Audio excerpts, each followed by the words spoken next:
అష్టాదశ శక్తి పీఠాలలో చాముండేశ్వరి పీఠం ఒకటి. మన యాత్రలకు వెళ్ళేవాళ్ళు తప్పనిసరిగా దర్శిస్తారు. మైసూరులో ఉంటుంది. 10వ పీఠంగా చెబుతారు దాన్ని. మైసూరు మహారాజుల యొక్క కులదేవత.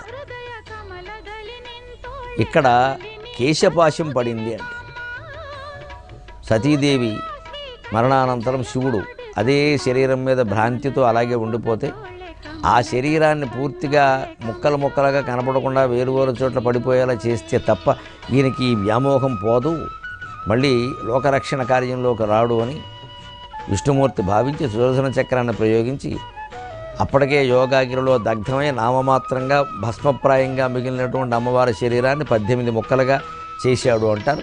అవే భారతదేశంలో 18 చోట్ల పడింది. అవే 18 అష్టాదశ శక్తి పీఠాలు అంటారు. అందులో మైసూరు చాముండేశ్వరి పీఠం